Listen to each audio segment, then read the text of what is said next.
হে শাহজালাল, পৃথিবীর সমস্ত জগৎ বন্ধ করে দেওয়ার, পৃথিবীর সমস্ত বাহন বন্ধ করার ক্ষমতা ওর থাকতে পারে, কিন্তু আমি রব্বে কারীমের কুদরতকে বন্ধ করার ক্ষমতা জগতে কারো না। নির্দেশ করলেন, জায়নামাজটি সুরমা নদীর উপরে ছেড়ে দাও। পানিকে নোটিশ করলেন, খবরদার আমার বন্ধুরা পারাপার হবে। সুবহানাল্লাহ কয় না? শাহজালাল ইয়ামিনী মুজাররাদ রাহমাতুল্লাহ আলাইহি 360 ওলিদেরকে সঙ্গে নিয়ে সুরমা নদীর কিনারায় দাঁড়িয়ে যায়, নিজের জায়নামাজটা বিছাইয়ে দিলেন। সঙ্গীদেরকে বলেন, ও সঙ্গীরা, এক এক করে জায়নামাজ এই সুরমা নদীর ভিতরে বিছায় দাও, বিছায় দাও। আল্লাহ পাক সুরমা নদীকে, নদীর উপরে জায়নামাজটাকে ফেরি বানায়া পানিকে মজবুত করে দিয়া আল্লাহ পাক এই সুরমা নদীর উপরে জায়নামাজ দিয়া তার 300 ওলিদেরকে সিলেটের সুরমা নদী পার করায়া সিলেটের জমিনে পৌঁছে দিয়েছে। চিল্লা বলে আল্লাহু আকবার। নারায়ে তাকবীর, আল্লাহু আকবার, নারায়ে রিসালাত। আউলিয়া কিরাম যেখানে, আমরা আছি সেখানে। পীর মাশায়েখ যেখানে, আমরা আছি সেখানে। নবীর প্রেম যেখানে, আমরা আছি সেখানে। সুন্নাত আছে যেখানে, আমরা আছি সেখানে। সুদ ঘুষ যেখানে, আমরা নাই সেখানে। বিড়ি সিগারেট যেখানে, আমরা নাই সেখানে। মূর্তি পূজা যেখানে, আমরা নাই সেখানে। কবর পূজা যেখানে, আমরা নাই সেখানে। মাজার পূজা যেখানে, আমরা নাই সেখানে। মাজার জিয়ারত যেখানে, আমরা আছি সেখানে। নারায়ে তাকবীর, আল্লাহু আকবার। প্রিয় হাজির, আমরা কি সবখানে আছি? না। কথা বলে না। আমরা কি সবখানে যাব? মুসলমান তো মৌমাছির মতো হবে, মুসলমান তো গুইয়া মাছির চরিত্রের হবে না। গুইয়া মাছি দেখবেন পায়খানায় বসে, মিষ্টিতেও বসে, কথা বলে না। কিন্তু মৌমাছি কখনো কেউ পায়খানায় বসতে দেখছে?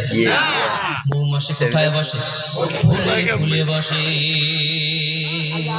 আল্লাহু আকবার। একজন সত্যিকারের মুমিন সে মৌমাছির চরিত্র হবে। সে মসজিদে বসবে, সে মাদ্রাসায় বসবে, সে কোরআনের মজলিসে বসবে, সে মাহফিলে বসবে। একজন সত্যিকারের মুসলমান হিন্দুদের পূজায় যায় বসবে না। ঠিক না বেটা? এটা মুসলমানের জায়গা নয়, এটা হিন্দুদের জায়গা। কথা বলেন ঠিক না বেটা? তার সাথে আমার কোনো দ্বন্দ্ব নাই, ঝগড়া নেই। সে তার ধর্ম নিয়ে থাকবে, আমি মুসলমান আমার ধর্ম নিয়ে আমি থাকবো। সগৌরবে মাথা উঁচু করে দাঁড়ায় থাকবো। আওয়াজ করে কর ঠিক না বেঠি? আজ দুঃখজনক হলো সত্য, আমরা নজরে দেখলাম অনেক ভাইয়েরা মূর্তি পূজায় যাইয়ে বলতেছে আলহামদুলিল্লাহ, দীর্ঘদিন পরে পূজায় আসার সুযোগ পেয়েছি, আলহামদুলিল্লাহ। এগুলো কি মুমিন না মুনাফিক? জোরে জোরে এগুলো কি মুমিন নাকি মুনাফিক? সাবধান, আমার ঈদের ময়দানে কোন একটা হিন্দু আসে না। আমার কোরবানির দিন কোন একটা হিন্দু যায় আমার বাড়িতে এক টুকরা গরুর গোশতে ভাগ বসায় না। কথা কয় না কেন? আমার আজকের ময়দানে হাজার হাজার মানুষ, কিন্তু কোথাও একটা হিন্দু এসে বসে না যেটা মুসলমানের কাম মুসলমান করুক। কিন্তু হিন্দুদের পূজায় যায় আল্লাহ আরতে এত পরিমাণ মুসলমানের বাচ্চারা ভিড় জমায়। হিন্দু যুবকরা মাঝে মাঝে আমাকে লজ্জা দিয়ে বলে, দোস্ত তোদের মুসলমানের জ্বালায় আমরা লাড়ু ভাগে পাই না।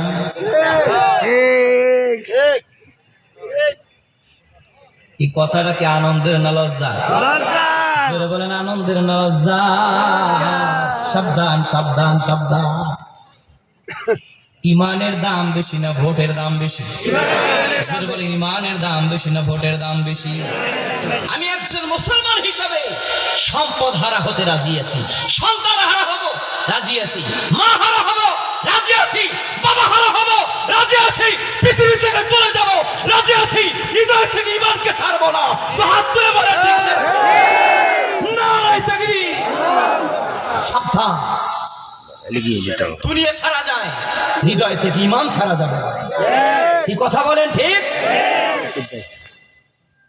মাথা নষ্ট হয়ে গেছে শেয়ার করার জন্য। খবরদার, আবেগে দৌড়ে চলবে না, হৃদয় থেকে বুঝতে হবে কোনটা দিন কোনটা দুনিয়া। আল্লাহ বলেন না বান্দা মেম্বার না হয়ে মরিস না, এ বান্দা চেয়ারম্যান না হয়ে মরিস না, এমপি না হয়ে মরিস না, মন্ত্রী না হয়ে মরিস না। মালিক বলেছেন কি, ওয়ালা তামুতুন্না ইল্লা ওয়া আনতুম মুসলিমুন।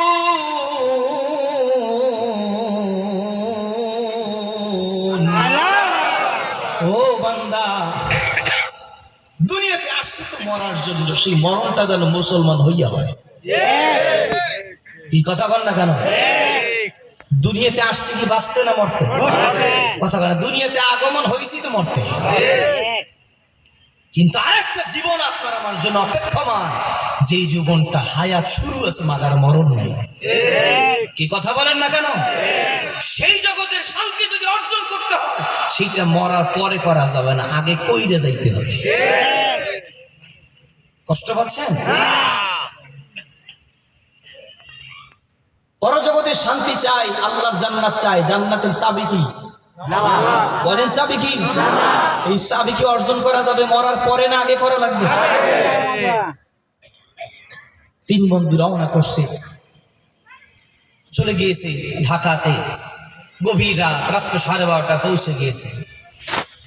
চিন্তা করে রাত্রিবেলায় কোথায় যায়, কোন একটা হোটেলে গিয়ে বলতেছে, ভাই আমাদের জন্য একটা সিট হবে? আমার কথা কি বুঝতেছেন? বলতেছে, ভাই সিট হবে, তবে নিচের দিকে নাই, আসে 45 তলায়। কয় তলায়? 45 তলায় একটা রুম আছে, ওখানে তিন বন্ধু থাকতে পারেন। তবে দুঃখ কথা হলো বিদ্যুৎ নাই, তাই লিফট বন্ধ, হাইটে যাওয়া লাগবে। আর এক বিপদ, কথা কয় না। তারপর চিন্তা করলো কি করা যায়, যে চাইলে আমরা চাবি নিয়ে যাই। তিন বন্ধু কথা বলতে বলতে এক বন্ধু বলতেছে, দেখ তুই তো ভালো রাজনীতিবিদ, তুই রাজনীতি বক্তব্য দিতে থাকবি, আমরা শুনতে শুনতে হাঁটতে হাঁটতে চলে যাবো, দেখবি ইনশাল্লাহ 15 তলা চলে যাবো। আর এক দোস্ত তুই একটা বক্তব্য শুরু করবি, তোর বক্তব্য চলে যাবো 30 তলায়। আমি এক বক্তব্য দেবো, এক বক্তব্য চলে যাবো 45 তলায়। বাস হিসাব কমপ্লিট। তিন বন্ধু হাঁটতে হাঁটতে রওনা। প্রথম বন্ধু এমন চমৎকার বক্তব্য শুরু করছে, এক বক্তব্য শুনতে শুনতে 30 তলায় চলে গেছে, বাকি আছে 15 তলায়। আর এক দোস্ত বক্তব্য দিয়ে এক টানে 45 তলায় চলে গেছে। তৃতীয় বন্ধুকে বলতেছে, কি তুই একটা বক্তব্য দিবি, সেই সুযোগ তো নাই। কয়টা বক্তব্য একটা দিতেছি, শোন, চাবি নিচে রেখে আইছি।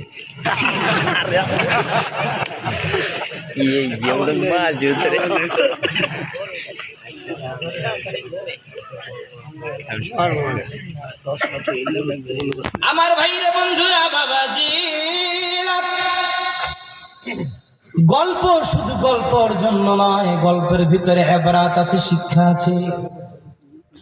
ওই 45 তলার উপর থেকে যদি কাউন্টারে ফোন দেওয়া যায়, আবার চাবি লিফটের মাধ্যমে হোক, আর একজন লোক গিয়ে হোক পৌঁছে দিতে পারে। কষ্ট করে একজন যদি 45 তলা থেকে হাঁটতে হাঁটতে নিচের তলায় চলে যায়, আবার চাবি নিয়ে আসতে পারে। ও বন্ধু, তুমি দুনিয়ার জমিন থেকে যদি পরকালের দিকে রওনা করে যাও, তুমি জান্নাতে যেতে হলে চাবি লাগবে। চাবি যদি চাবিটাকে দুনিয়াতে রেখে চলে যাও, আর সুযোগ নাই সেখান থেকে ব্যাগে দুনিয়াতে আসা। ফেরেশতাদেরকে বলার সুযোগ নাই, ভাই রে চাবিটা দুনিয়াতে রেখে আসছি, একটু চাবিটাকে আনার সুযোগ করে দাও। সেই কথা বলার কোনো সুযোগ মরার পরে আর না।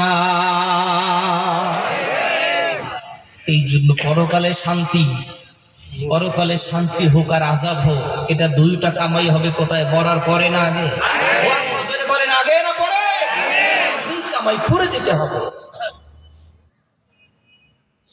এখন দুনিয়াকে যদি মনে করি দুনিয়াই আমার সব, এখানে মেম্বার হবো, চেয়ারম্যান হবো, এমপি হবো, মন্ত্রী হবো, সব করে ফেলবো, না না, দুনিয়া ভালো না, পরকাল ভালো। আমার আল্লাহ বলে দিয়েছেন, ওয়ালাল আখিরাতু খায়রুল লাকা মিনাল উলা।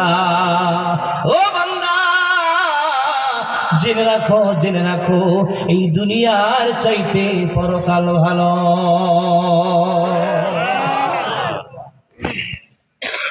আসুন প্রিয় হাজিরিন ভাইয়েরা আমার, যে কথা বলতেছিলাম, মুসলমান কি সব জায়গায় যাবে? কথা বলেন, মুসলমান কি সব জায়গায় যাবে? সব পরিবেশ মুসলমানের জন্য নয়। এই জন্য আসুন আবার লোকমান আলাইহিস সালাতু সালামের সেই উপদেশের দিকে চলে যায়। আপনার আমার সন্তান, আপনার আমার সম্পদ, সেই সম্পদ, সেই সন্তানটাকে কোথায় বসতে বলতে হবে?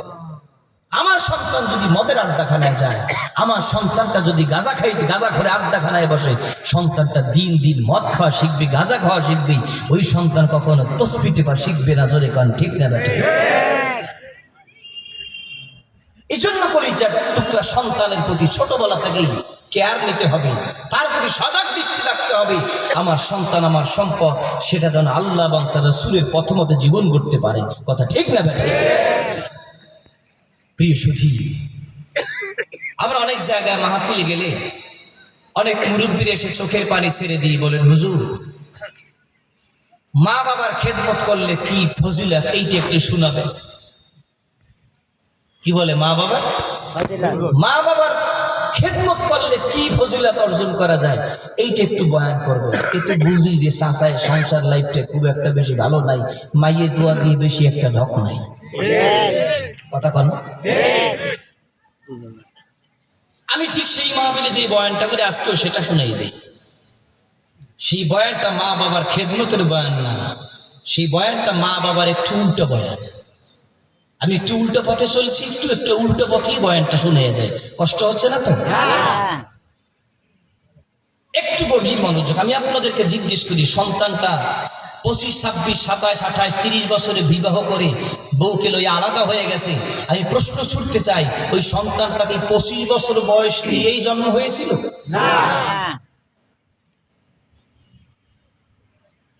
সন্তান 25 বছর বয়স নিয়ে জন্ম নেয় নাই, বরং সন্তানটা এক এক করে আপনার সংসার 25 বছর বয়স পর্যন্ত আপনার সন্তান আপনার কাছে লালন পালন হয়েছিল। আমি একটু আপনাকে উল্টা প্রশ্ন ছুড়ি, আপনি প্রশ্ন ছুড়ে আপনি আমার কাছে জানতে চান, আপনি আমার কাছে ওয়াজ করতে বলেন, হুজুর মা বাবার খেদমত করলে, মা বাবার অধিকার কি রক্ষা করলে, মা বাবার হক যদি সন্তান আদায় করে, সন্তান কি ফজিলত অর্জন করবে, সন্তানের কপাল কিভাবে খুলে যাবে, এইটা একটু বয়ান করে দেন।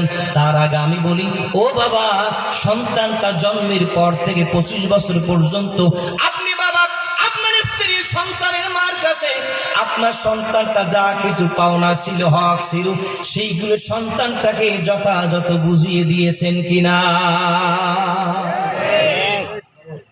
আপনাকে পাইতে হলে আগে তাকে দিতে হবে। সরকারি সন্তান যখন পৃথিবীতে জন্মগ্রহণ করবে, সন্তানটার প্রথম হক, সন্তানের ডান কানে আজান শোনায় দাও, বাম কানে কামত শোনায় দাও। এখন ক্লিনিকে আর হাসপাতালে দৌড়াতে দৌড়াতে কখন আজান হবে, কখন কামত হবে, খবর নাই। কথা বলেন না কেন? নবী আবার বলেন, 7 দিনের দিন সন্তানটার সুন্দর একটা নাম রাখো। নাম এরা সন্তানের হক মা বাবার কাছে, সন্তানের অধিকার মা বাবার কাছে। সন্তানের অধিকারটা মা বাবা ছোট্ট বয়সী সন্তানকে বুঝিয়ে দিবে, এটা সন্তানের মা বাবার কাছে পাওনা। কথা কয় না? এখন সন্তান অধিকার বুঝাই দিছে কেমনে? সন্তানটার নাম রাখছে কি? বুলেট। সন্তানটার নাম রাখা লাগবে, এই যে নাম রাখছে কি? সন্তানের নাম রাখছে বুলেট, নাম রাখছে সেন্টু, মন্টু, বল্টু, জন্টু। সন্তানটার নাম রাখছে আকাশ, নাম রাখছে সাগর। কথা কয় না? সন্তানটার নাম রাখছে কি? পাপ্পু। একটু ডিকশনারি খুঁজবেন, দেখবেন পাপ্পু শব্দের অর্থ কুত্তার বাচ্চা। কত শখ করে ছেলের নাম রাখছে পাপ্পু। এই হলো সন্তানের হক বুঝাই দিচ্ছে। ছেলেটার একটা নাম রাখছে যে নামের কোনো অর্থ নাই, ঘোড়ার ডিম, কোনো নাম নাই, কোনো নামের কোনো অর্থ নাই। যদি জিজ্ঞেস করি সন্তানটার নামটা আব্দুর রহমান রাখতেন, আব্দুর রহিম রাখতেন, আব্দুল করিম রাখতেন, ওমর, ওসমান, আলী, আবু বকর রাখতেন, বলে হুজুর এগুলো একটু বুড়া বুড়া নাম। এই কথা কি ঠিক বললাম না ভুল বললাম? মেয়েটার জন্ম বৈশাখ মাসে, নাম রাখছেন বৈশাখী। জন্ম ফাল্গুনে, নাম রেখে দিয়েছেন ফাল্গুনী। মেয়েটার জন্ম হয়েছে চৈত্র মাসে, নাম রেখে দিয়েছেন চৈতালি। যদি বলে মেয়েটার নাম ফাতেমা রাখেন, আয়েশা রাখেন, খালেদা রাখেন, মেয়েটার নাম খাদিজা রাখেন, মাইমুনা রাখেন, তখন বলে হুজুর নামগুলো একটু বুড়া বুড়া লাগে, এই জন্য একটু নাম রাখছি পিঙ্কি। এই হলো আমাদের অবস্থা। তাহলে সন্তানটার প্রথম হক ছিল সন্তানটাকে একটা ভালো নাম, একটা মা বাবার পক্ষ থেকে সন্তানটা পাওনা ছিল, কিন্তু সেই পাওনাটা যথাযথভাবে আমরা সন্তানকে বুঝিয়ে দেই নাই। এই পালার লোক বেশি না কম? জোরে বলে, এই পালার লোক বেশি না কম? অনুরোধ করব সন্তানটার ভালো নাম রাখবেন, আর ভালো নাম রাখতে তো ভালো মানুষের কাছেও যাওয়া লাগে, কথা কয় না? ভালো নাম রাখতে হলে তো ভালো মানুষের কাছে যেতে হবে। ইমাম সাহেবের কাছে যাবেন, হক্কানি কোন ওলির কাছে যাবেন, হক্কানি কোন আলেমের কাছে যাবেন, হুজুর আমার মন চায় আপনি আমার সন্তানটার ভালো একটা নাম রেখে দেন। একজন ইমামের কাছে যান, একজন হক্কানি বুজুর্গ লোকের কাছে যান, হুজুর আমার সন্তানটার একটা নাম রেখে দেয়। একটু গভীর মনোযোগ। যখন ইমাম হাসান বসরি রহমাতুল্লাহ আলাইহি তিনি যখন জন্মগ্রহণ করলেন, তার বাবা সন্তান জন্ম হওয়ার সাথে সাথেই সন্তানটাকে নিয়ে গেলেন আমিরুল মুমিনিন হযরত ওমর ইবনে খাত্তাব রাদিয়াল্লাহু তাআলা আনহুর কাছে। সুবহানাল্লাহ। তার শাসনামলে হযরত হাসান বসরি রহমাতুল্লাহ আলাইহি জন্মগ্রহণ করলেন। চিন্তা করলেন আমি আমার সন্তানটার সুন্দর একটা নাম রাখার জন্য একজন সোনালী মানুষ, আধ্যাত্মিক জগতের সম্রাট, যে তার শাসনামলে মদিনায় কে কি স্বপ্ন দেখে সেই পর্যন্ত খবর যার কাছে পৌঁছে দেয় সে হলো হযরত ওমর। অতএব আমিরুল মুমিনিনের কাছে আমার সন্তানটার নাম রাখার জন্য সন্তানটাকে নিয়ে হাজির হয়ে যায়। সুবহানাল্লাহ। আর একটু জোরে কোন সুবহানাল্লাহ।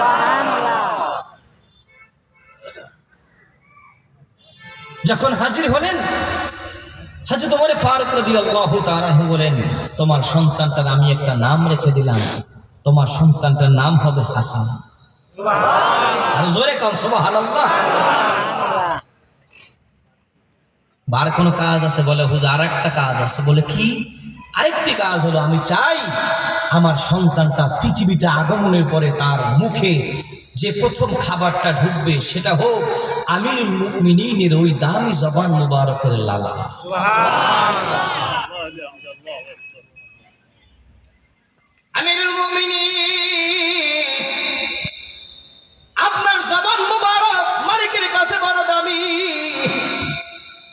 আপনার জবানের দাবি আল্লাহ রক্ষার্থে কোরআনের আয়াত নাজিল করেছেন। সুবহানাল্লাহ। আর জোরে বলা যাবে না সুবহানাল্লাহ। নবী আমার খানায় কাবা তাওয়াফ করলেন। তাওয়াফের পরে করা লাগে কি? সাই। কথা বলেন, তাওয়াফের পরে কি? সাফা মারওয়া সাই করার জন্য যেতে হয়। রাহমাতুল্লিল আলামিন খানায় কাবা তাওয়াফ করে সাই করার জন্য যখন রওনা হলেন, পিছন থেকে হযরত আলী তার নবীজি হযরত ওমর ফারুক নবীজির জুব্ব মোবারক টেনে ধরলেন। নবী পিছনে তাকায় দেখতেছে হযরত ওমর ফারুক জুব্বা টানাটা শুরু করছে। আমার কি ব্যাপার? বলি ইয়া রাসূলুল্লাহ আপনি যাচ্ছেন কোথায়? বলে আমি যাচ্ছি তো সেই সাফা মারওয়া সাই করার জন্য। বলি ইয়া রাসূলুল্লাহ কিছু বেয়াদবি মনে করবেন না, আমি ওমরের মন চাই এই যে মাকাম ইব্রাহিম আল্লাহ পাকের প্রিয় দোস্ত আপনারও আব্বাজান হযরত নবী ইব্রাহিম আলাইহিস সালাতু ওয়াস সালাম এই পাথরে দাঁড়ায়া আপনার জন্য না দোয়া করেছিল? বলে হ্যাঁ, এই জন্য আমার মন চায় এই পাথরটাকে সামনে করে খানায় কাবার দিকে ফিরে আমি ওমর 2 রাকাত নামাজ পড়ি, এটা আমার মন চায়। নবী বললেন নবী কি তুমি না আমি? বলা পড়া লাগলে তো আমি বলতাম। মাকাম ইব্রাহিমকে সামনে নিয়ে যদি নামাজ আদায় করার বিধান, নামাজ আদায় করার কোন পদ্ধতি থাকতো আমি রাসূলুল্লাহ বলতাম নামাজ পড়তে হবে। আল্লাহর হাবিব আর তার সাহাবী কথা বলতেছেন। দৃশ্যটা আল্লাহ পাকের কাছে এত এত এত আনন্দের হয়েছে। হযরত জিবরিল আলাইহিস সালাতু ওয়াস সালাম নবীজির দরবারে হাজির হয়ে গেলেন। সুবহানাল্লাহ। ইয়া রাসূলুল্লাহ, ওগো মায়ার নবীজি, আপনাদের কথোপকথন আল্লাহ পাকের কাছে বড়ই ভালো লেগেছে, বড়ই পছন্দ হয়েছে। আপনার প্রিয় সাহাবী হযরত ওমরের মন চায় মাকাম ইব্রাহিমকে সামনে নিয়ে খানায়ে কাবার দিকে ফিরে 2 রাকাত নামাজ পড়বে। আল্লাহ পাক এই দাবিটাকে এত পছন্দ করেছেন, আমি জিবরিলকে আপনি রাসূলুল্লাহর দরবারে কোরআনের আয়াত নিয়ে পাঠিয়ে দিয়েছেন। আল্লাহ পাক বলে দিলেন, আজ থেকে শুধুমাত্র আপনার সাহাবী ওমরই শুধু নামাজ পড়বে না, বরং কিয়ামত পর্যন্ত যারা খানায়ে কাবা তাওয়াফ করতে আসবে, এই তাওয়াফ করে সাই করতে যাওয়ার আগে 2 রাকাত নামাজ পড়ার বিধান আল্লাহ পাক সবার জন্য মঞ্জুর করে দিয়েছেন। واتخذوا من مقام إبراهيم مصلى। একবার জোরে জোরে বলা যাবে কি আল্লাহু আকবার? দুহাত তুলে বলি আল্লাহু আকবার। নারে তাকবীর, নারে রিসালাত। হাসান বসরি আব্বাজান বলতেছেন, হুজুর আমার মন চায় আপনার জবান মুবারক বড় দামি, আমি ওমর চাই আমার সন্তান পৃথিবীতে আসার পরে তার মুখের প্রথম খাবারটা হোক ওই দামি জবান মুবারক থেকে একটু লালা মুবারক। জোরে জোরে বলা যাবে কি আল্লাহু আকবার? আপনার একটু লালা আমার সন্তানটার মুখে দিয়ে দেন, সুবহানাল্লাহ। তাহনিক করাই দেন, তাহনিক, অর্থাৎ এই বাচ্চাটার মুখে প্রথম মায়ের দুধ ভিন্ন কোনো খাবার তুলে দেওয়াটা। বললেন তোমার সন্তানের জন্য তো মুখে খাবার দিতে বলছো, আমার মুখে লালা দিতে বলছো, তোমার কোনো মিষ্টান্ন নাই, কোনো খেজুর নিয়ে আসতে পারলে না, একটু মধু নিয়ে আসতে পারলে না, একটু হালুয়া নিয়ে আসতে পারলে না? বলে আমিরুল মুমিনিন, আমার মন চায় এই সব কিছুর চাইতে আপনার দামি জবানের লালা অনেক মর্যাদাবান হবে, আমার সন্তানটার জবানটা বরকতের জবান হয়ে যাবে। চিল্লা বলে আল্লাহু আকবার। প্রিয় সুধী, এই জন্য ওলিদের সোহবাত, এই জন্য নেককারদের সোহবাত, ভালো লোকের সোহবাতে গেলে এরকম বরকত হাসিল করা যায়, আল্লাহ পাকের পক্ষ থেকে নিয়ামত পাওয়া যায়। ওলিদের সোহবাতে গেলে মুর্দা কলবটা জিন্দা হয়, বান্দাটা আল্লাহর বন্ধু হয়, তখন তার মুখের পাওয়ার বাড়ে, চোখের পাওয়ার বাড়ে, হাতের পাওয়ার বাড়ে। আল্লাহ পাকের দরবারে কোনো কিছু চাইলে মালিক সেই চাওয়াটা ফিরায় না, আল্লাহ পাক মুহূর্তের মধ্যে তা কবুল করে নেয়। দিল খুলে বলেন সুবহানাল্লাহ। প্রিয় সুধী, নবী আমার বলেন সন্তানটা যখন আস্তে আস্তে বড় হতে থাকবে, সন্তানটাকে সর্বপ্রথম ওই জবানে, ওই নিষ্পাপ জবানে প্রথম কি শিক্ষা দিবা? বাবা, বাবা, মা, নানা, দাদা, নানা।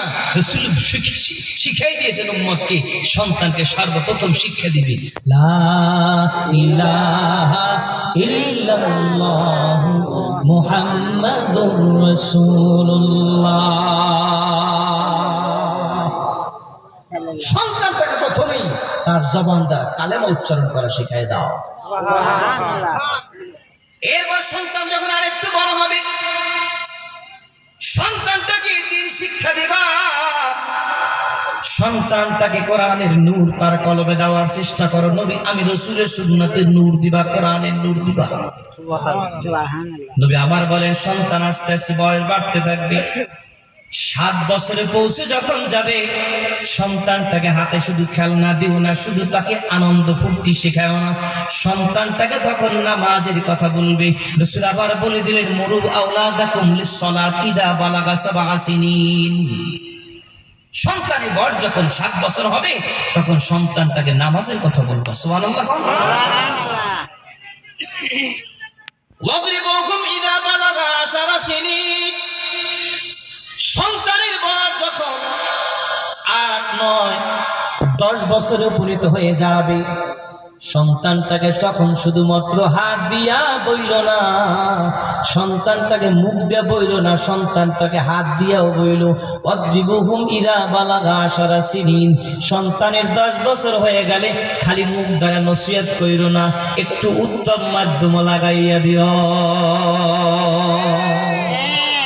এবার আমি জিজ্ঞেস করি, সন্তানটাকে এই দিন শিখানোর জন্য স্কুলে, কলেজে, বিশ্ববিদ্যালয়ে শিখাবো না মাদ্রাসা? বাবা জোরে বলেন কোথায়? আওয়াজ করে বলেন তো কোথায়? যদি ছোট্ট সন্তানটার কলবের মধ্যে কোরআনের নূর ঢুকাতে পারতেন, সন্তানটার কলবে যদি ছোট্ট বয়সে মসজিদের প্রেম ঢুকতো, মাদ্রাসার প্রেম ঢুকতো, কোরআনের নূর ঢুকতো, নামাজের ভালোবাসা ঢুকতো, আল্লাহর কসম ওই সন্তান 25 বছর বয়সে গিয়ে মা বাবার কলবে আঘাত করতো না।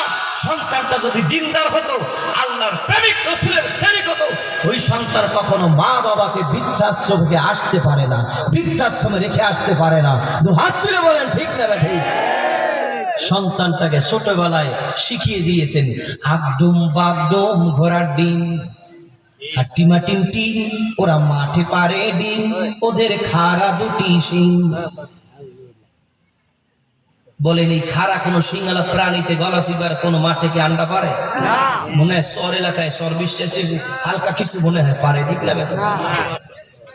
তাহলে সন্তানটাকে শিখাচ্ছেন হাট্টিমা টিম, ওরা মাঠে পারে ডিম, ওদের খাড়া দুটি শিং। কিন্তু রে দোস্ত,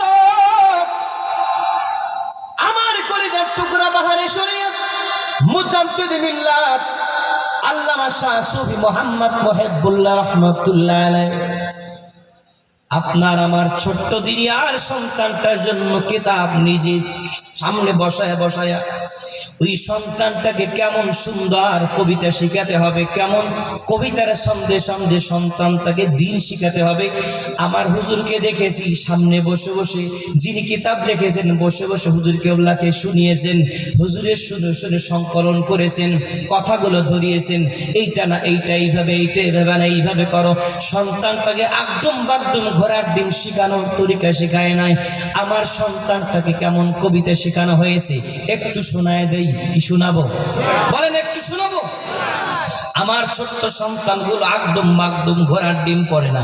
আমার দিনে মাদ্রাসার ছোট্ট সোনামণিরা পড়ে কি, মা বাবা পীরলি ভালোবাসি ফুল, তার চেয়ে ভালোবাসি পিয়ারা রাসূল। সৃষ্টি করেন যিনি তামাম জাহান, সবচেয়ে ভালোবাসি প্রভু রহমান।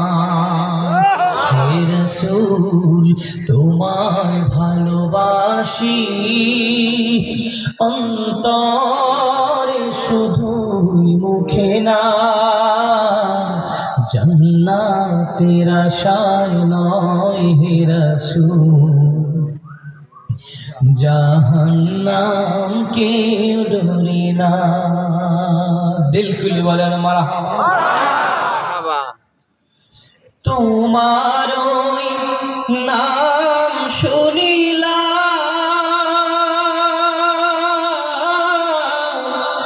এই চোখে দেখলাম না, এ গোলামের আর জি শোনো,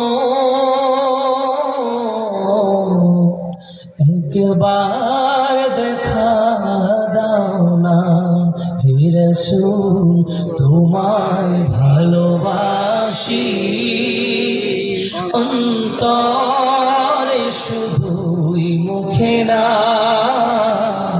জান্নাতের আশায় নয় হে রাসূল, জাহান্নাম কে ডরি না। দিল খুলে বলা যাবে কি মারহাবা? নবীর মহাব্বত আমাদের অন্তরে আছে না নাই? দুহাত তুলে বলেন আছে না নাই? যার অন্তরে রাসূলুল্লাহর মহাব্বত আছে যেমন, তেমন ভালোবাসা উজাড় করে দিয়া নবীর প্রেমে চিল্লায় জবান ছেড়ে বলি ইয়া রাসূলুল্লাহ, ইয়া রাসূলুল্লাহ, ইয়া হাবিবাল্লাহ, ইয়া রাসূলুল্লাহ, পিতা যাহাদের অন্ধকার কবরে দেখিও নবী গো মায়ারি নজরে সুপারিশ করিয়া তরাইবেন হাসরে ইয়া রাসূলুল্লাহ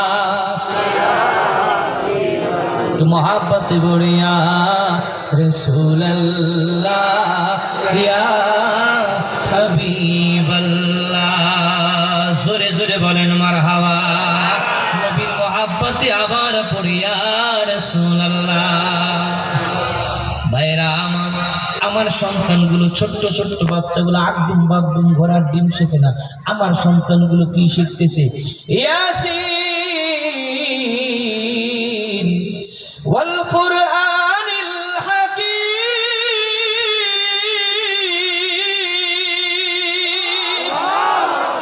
এ বন্ধু আমার দিনে মাদ্রাসার ছোট্ট ছোট্ট সোনামণিরা একদম বাগডুম ঘোড়ার ডিম পড়ে না হাট্টি বা টিম টিম পড়ে না আমার পরওয়ারদিগারের কোরআন পড়ে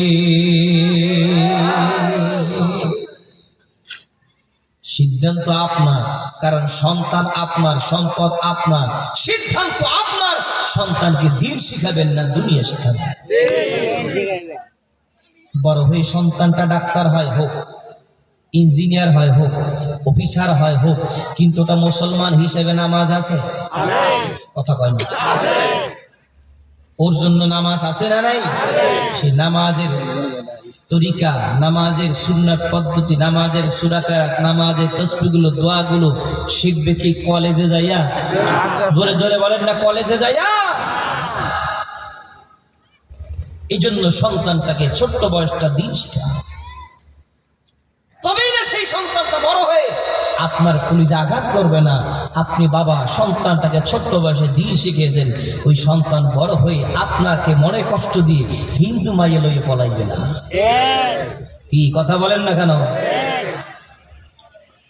তাহলে আসুন ওই যে বলেছিলাম মা বাবার খেদমত করার ফজিলত বস শুনতে চায় কিন্তু ওই সন্তান খেদমত করার মন তৈরি হওয়ার জন্য যেই মেডিসিন সন্তানটা ছোট বয়স থেকে নিজের মধ্যে ঢুকানো দরকার ছিল সন্তানের মধ্যে দেওয়া দরকার ছিল সেইটা না দিয়া আপনি তেঁতুল গাছের চারা লাগাইয়া সারা গলাচিপাড়া আলেম ওলামা দাওয়াত করছেন সারা বাংলার পীর মাশায়েখ দাওয়াত করে দোয়া চাইছেন আর বলতেছেন হুজুর দোয়া করেন আমার ট্যাঙ্গা চারা লাগাইছি আগামী 10 বছর পরে যেন বছরে বছরে 2 মণ করে আপেল হয়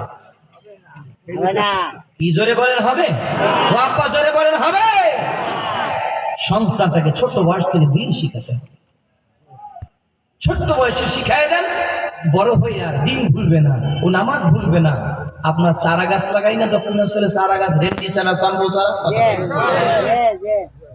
রেন্ডি চারা চাম্বল চারা লাগানোর পরে দেখবেন হঠাৎ করে যদি শোনেন সিগন্যাল পড়ে গেছে 3 নাম্বার 5 নাম্বার 7 নাম্বার আয়না কি আয়লা না তো কি আয়না না তো আয়লা নার্গিস বিলকিস আমফান বুলবুল কত ধরনের বন্যের নাম কথা কয় না যেই না শুনেছে বন্যা আসতেছে বাতাস শুরু হয়ে গেছে গাছগুলো লড়তেছে হঠাৎ করে বলতেছে এই বাবা জসিম তাড়াতাড়ি দৌড়মা ওই গাছটা না যেন বাতাসে ভেঙে পড়ে একটা লাড়ি কুলে গাড়া সুন্দর করে শক্ত করে গাইতে দিয়া ওই ছোট্ট চারা গাছটাকে শক্ত করে বাঁধতে দেয় কথা বলেন দেয় কেন দেয় ছোট্ট চারা গাছটা তো বাতাসে লুলে ভেঙে যাবে অতএব সেই চারা গাছটাকে একটু পরিচর্যার জন্য একটা লাঠি পাশে দিয়ে শক্ত করে বেঁধে দেয় 1 বছর 1.5 বছর গেলে ওর গোড়া শক্ত শিকড়গুলো ছড়িয়ে গেছে শিকড়গুলো শক্ত হয়ে গেছে এখন বাতাসে আর ফেলতে পারে না ঠিক আপনার 7 বছর 8 বছর 9 10 বছর 11 বছর সন্তানটাকে একটু পরিচর্যা করে যদি আলেমদের সোহবতে নেওয়া যায় ওলিদের সোহবতে নেওয়া যায় মসজিদে নেওয়া যায় নামাজে নেওয়া যায় ওয়াজে নেওয়া যায় মাহফিলে নেওয়া যায় ওই সন্তানটাকে 25 বছর বয়সে ঘুম থেকে জাগানো লাগবে না ও সন্তান নামাজ পড়া আজান দিয়েছে সন্তান আপনার আগেই যখন তার কানে ঢুকবে আসসালাতু খায়রুম মিনান নাওম আল্লাহু আকবার সন্তানের কানে যখন ঢুকবে হে বান্দা ঘুমের চাইতে নামাজ ভালো ওই ছোট্ট বয়সে তো মহাব্বত প্রেম ভালোবাসা নামাজের মসজিদের ভালোবাসা কলবেতে ঢুকে আছে এখন 25 বছর বয়সে সন্তানটাকে ধাক্কানো লাগে না আজানে ধাক্কায় সন্তানটাকে মসজিদে উঠায়া দেয় চিল্লায় কর ঠিক না বেঠিক কষ্ট পাচ্ছেন মনে মনে ভাবতেছে এই হুজুরের আনতে গেছি কেন এটা বুঝি কথাকে একটু কষ্ট হচ্ছে, তারপরেও বলবো জীবনেও দাঁত না কাটবো, কইতেই থাকি। কামলিওয়ালা তুমি মদিনাওয়ালা, বলুন কামলিওয়ালা তুমি মদিনাওয়ালা, তোমারি জন্যে জগৎ উজালা, কামলিওয়ালা তুমি মদিনাওয়ালা, বলুন কামলিওয়ালা তুমি মদিনাওয়ালা, তুমি প্রাণের নবী, তুমি ধ্যানের ছবি, তুমি প্রাণের নবী, তুমি ধ্যানের ছবি, তুমি যে নূরে মুজাসসাম, সাল্লি আলা কামলিওয়ালা তুমি মদিনাওয়ালা, ওগো কামলিওয়ালা তুমি মদিনাওয়ালা, তোমারি জন্যে জগৎ উজালা, কামলিওয়ালা তুমি মদিনাওয়ালা, বলুন কামলিওয়ালা তুমি মদিনাওয়ালা। কষ্ট হয় আব্বা, কষ্ট হয়? বেজার হচ্ছে? কারা কারা বাজার দু হাত তুলে দেখা। বেজার না, সবাই খুশি, খালি হাত জায়গায় লাড়া দেওয়াটা বাকি ছিল। বলেন মারহাবা, আর একটু জোরে কান মারহাবা। আমি জিজ্ঞেস করি, ছোট্টবেলায় যে ইলমগুলো কলবে ঢুকে, যে ইলমগুলো ছোট্টবেলায় মুখস্থ হয়, সেগুলো কি বড় হয়ে আর বলে? আমরা ছোট্টবেলায় পড়েছিলাম, আতা গাছের তোতা পাখি, ডালিম গাছের মৌ, এতটা কি কভু কথা কও না কেনে, আম পাতা জোড়া জোড়া। আমি শুরু করবো, আপনারা স্টার্ট দেখবেন, সামনে চলতে থাকবে না, আমি একটু মেশিন দিয়ে স্টার্ট করে দিই। বলেন, আম পাতা মারবো চাবুক, ওরে বুবু আসছে আমার। এই বাড়ি দিয়ে যখন আইসেন, বউ কইছে যে কবিতা ভালো করে মুখস্থ করে যা, শ্বশুনি দায়ী হুজুর জিগিত করে। কি বাড়িতে বউ কই দিছে? মাইয়ে কই দিছে? মনে হয় কেউ বলে নাই। কিন্তু এই যে দেখেন, বুড়া হয়ে গেছেন, 40, 50, 60, 70 বছরের বয়স, এখনো ছোট্টকালে কবিতা মুখস্থ। ওই দেখা যায় তাল গাছ, ওই আমাদের গা, ওইখানেতে বাস করে। দেখছেন সবাই মুখস্থ, কত সুন্দর।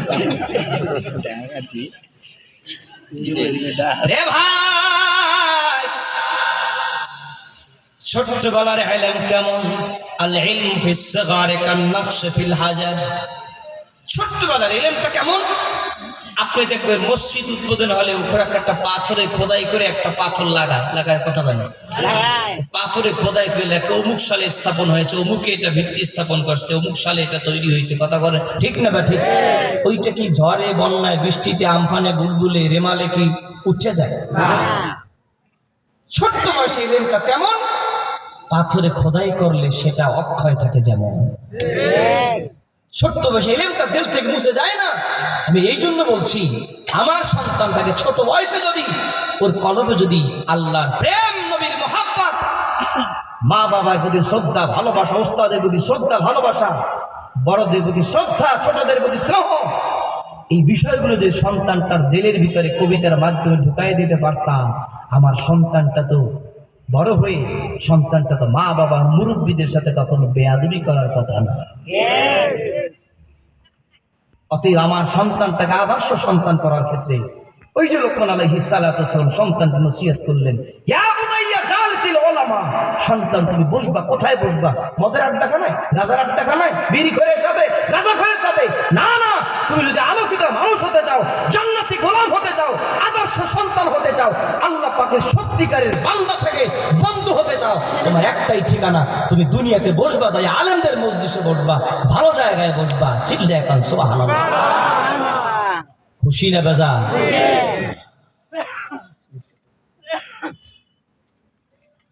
আজ সে আমাদের ভবিষ্যৎ প্রজন্ম, ছোট্ট কলিজার টুকরা সন্তানগুলোকে আদর্শ মানুষ হিসেবে গঠন করার লক্ষ্যে আমার পীর মরহুম বাহারি শরিয়াত মুজাদ্দিদ মিল্লাহ আল্লামা শাহ সুফি মোহাম্মদ মুহিব্বুল্লাহ রহমাতুল্লাহ আলাইহি তিনি 2001 সাল থেকে ইন্তেকাল করলেন। 2024 সালের সেই 17 জুলাই এ পর্যন্ত হুজুরের বহু রাতের পর রাত, সপ্তাহের পর সপ্তাহ, মাসের পর মাস, বছরের পর বছর একটি সাধনা, একটি ত্যাগ, অতিথিকে একটি লক্ষ্য উদ্দেশ্য নিয়ে হুজুর পথ চলছিলেন। এই দেশের ভবিষ্যৎ, আমাদের সন্তানগুলোর অবস্থা কি হবে? সন্তানগুলো দেখতেছি আমরা কি হচ্ছে, দিন দিন যত সম্পদ যত দিন সামনে আগাচ্ছে, আপনার আমার ভবিষ্যৎ প্রজন্ম হুমকির মুখে পড়ে যাচ্ছে। কথা বলেন ঠিক না বেঠে? সন্তানগুলোকে যদি আল্লাহ ওয়ালা করতে হয়, সন্তানগুলো যদি আল্লাহর দিন না ঢুকানো যায়, ওই সন্তান আল্লাহ ওয়ালা হবে বলে আশা করা যায় না। আমার দিনে আমাদের ছাত্ররা এখানে উলানিয়া দিনে আমাদের ছাত্র যারা আছে মাঠে একটু দাঁড়া থাকলে, এখানে ছাত্র